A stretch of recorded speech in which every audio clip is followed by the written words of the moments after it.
Hello, everybody. It's great to be with a friend of mine who was Prime Minister of the Netherlands. I got to know him very well. We had a great relationship always.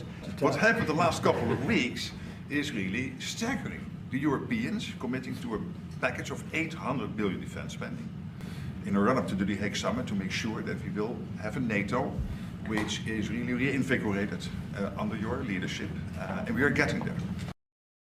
I think it's important to understand that after the passage of more than a year of the second Trump administration, very few European senior policymakers, and that presumably includes the Secretary General of NATO himself, believe that it is possible to change the opinions of the president or change the policy course of this administration using rational arguments. So these visits by senior Europeans, like this one by Mark Rutte, are intended to keep dialogue open, to make sure that Europe doesn't drop completely off the map of this administration. But I expect Rutte to come here with very low expectations.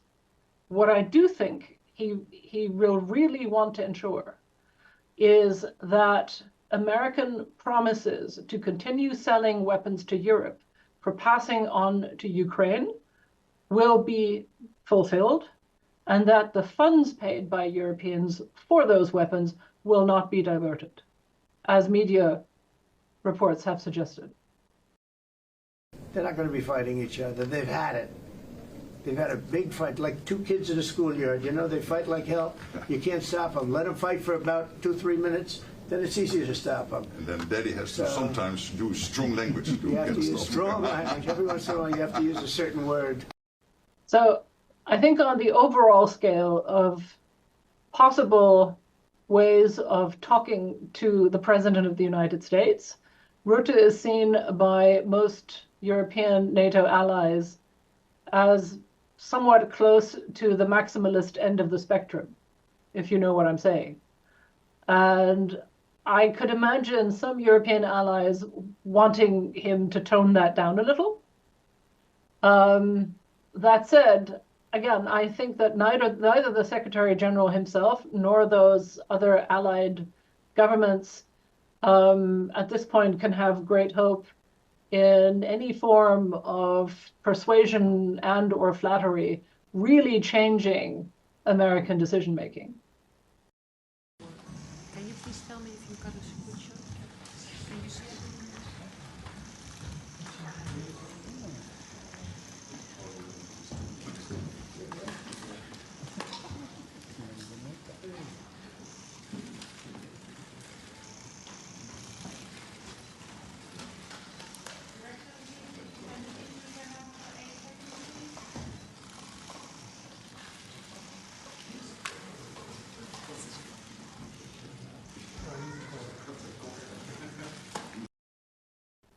So I believe an attempt to withdraw formally from NATO is unlikely for two reasons.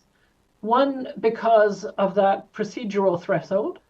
And secondly, because staying in NATO gives the US important insights into European allies' defense calculations and gives them leverage over their decisions. So I personally think it's unlikely. That said, the quantity, volume, and content of the derogatory statements that members of this administration, including the president, have made over time in more than a year has done a great deal to undermine the credibility of the American commitment and therefore of the alliance itself.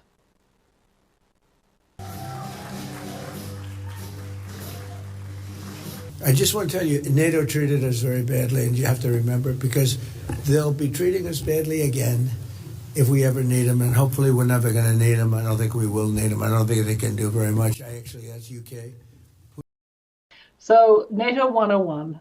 NATO is a defensive alliance whose remit is limited to the Euro-Atlantic area. That does not include the Middle East. There was a moment, by the way, after 9/11 when that territorial limit was lifted, but it was, if I recall correctly, at American insistence that it was reintroduced. We are back to becoming a territorial defense alliance. And so there is really no way in which NATO allies in Europe, or for that matter, Canada, are obligated to come to the United States aid, especially when there has been zero consultation and zero formal request under NATO procedures, which would require a formal request transmitted to the North Atlantic Council. Girl in Chicago named Sheridan Gorman was gunned down by.